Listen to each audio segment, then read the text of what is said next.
Hey, how are you? A friend of mine asked me to do this quickly, so I won't be going through all the kneading processes and stuff like that. I'm going to cheat a bit. I'm going to use the Wolfgang Puck bread machine. But I've been making a lot of raisin loaves lately, and a friend of mine, a special friend of mine in California, said, I want to see how you make it. He said, make sure you have your coffee with you because you know how you get. So I have my coffee. I have my ingredients for the most part out. And we're going to use the Wolfgang Puck machine to certainly knead and allow this to go through the rising before we place it in the oven at 350 degrees. But first of all, we're going to need our measuring cups.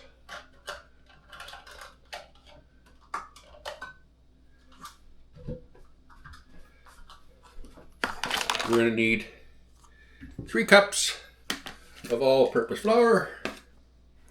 We use the ice cream pails here. I mean, back in the days when our kids were growing up, we needed ice cream pails this size.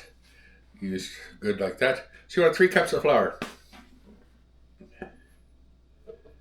Now, a lot of these bread machines say, oh, you got to make sure that you put your liquids in first. I don't think it really matters. It's going to mix it up. Okay?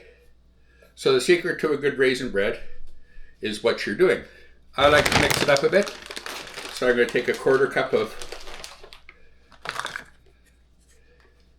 that's a third, don't want to do that. A 1/4 cup of cran raisins.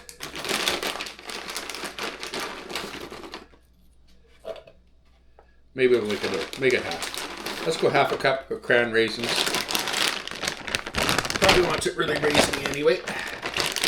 And 1/2 cup of regular raisins. Doesn't matter which ones you use. All the same. Put it in there.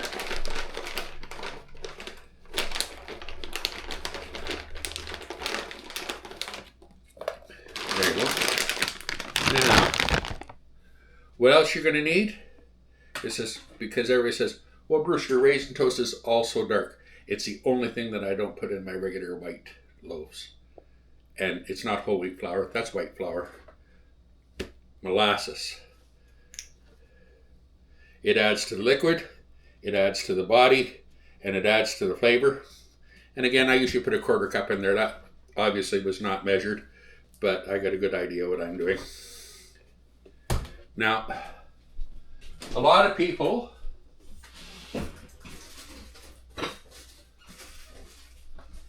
do not use eggs when they're using the bread machine. They just go with the basic white recipe that's in there. I like a little protein. Believe it or not, it also helps with the leavening process. And I put 2 eggs in. There. And that can go to the recycling.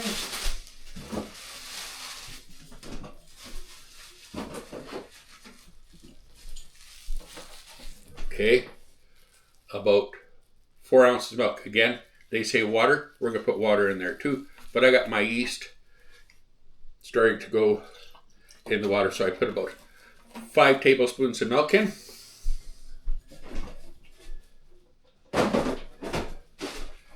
And as I said, I started my yeast already, and I put it in warm water with a tablespoon of sugar. I'm a diabetic, I can't use a lot of sugar, but you have to get your yeast started, and I've got it in the water here. Now, you say, Bruce, you're putting in too much liquid, you're putting in too much liquid. Here's the thing, you can always add extra flour into the bread machine as it's mixing. The one thing that I forgot to bring out, and I will go and get it,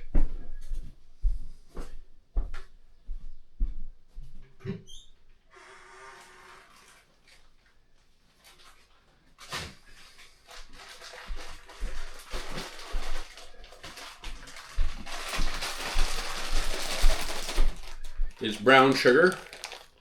And again, I don't use a lot of it,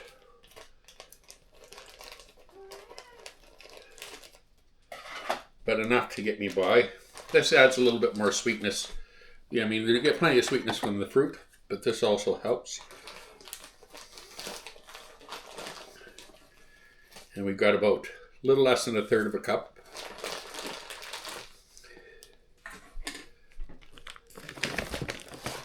And where is my cinnamon? Cinnamon, there we are.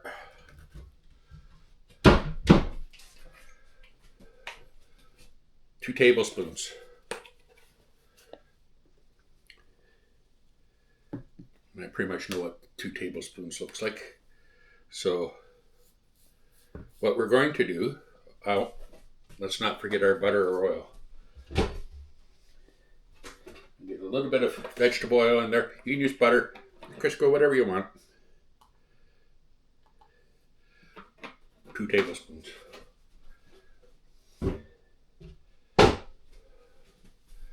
Okay, we're going to drop this in, and we're going to start mixing it up. Because hey, you can always add to the mixture a little extra flour to the mixture. It really works out well. And I don't have it plugged in, wouldn't you know it? All right, hold on.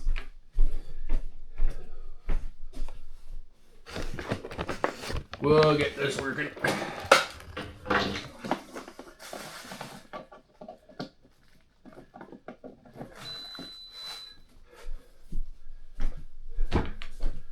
It's kind of like, welcome to the world's tiniest kitchen.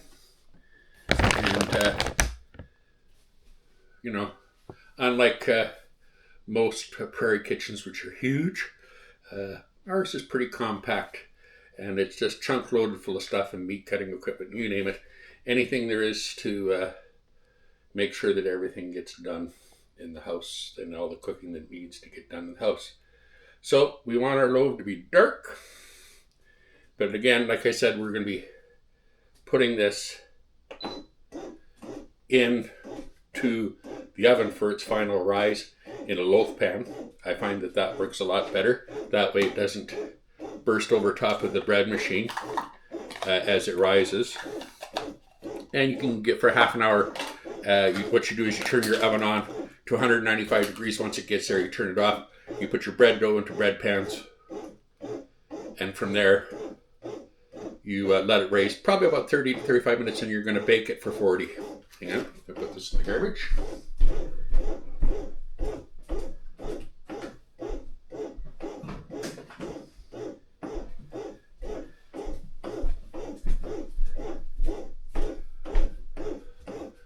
So anyway, Nikki, there you have it. There's the initial step. I promised you this. I have delivered.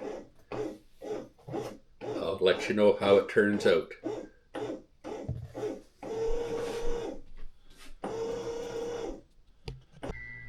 Okay, as per usual, Nikki, I changed my mind. And I decided to make 2 or 3 loaves, so I made 5 cups of flour. The other ingredients can remain where they are. I'm just about ready to throw this in the oven to let it rise. It'll probably be about to the top of the bowl by the time it's finished rising. And then we'll put it in the oven for 40 minutes at 350. And there you have the recipe, dear. Just for you.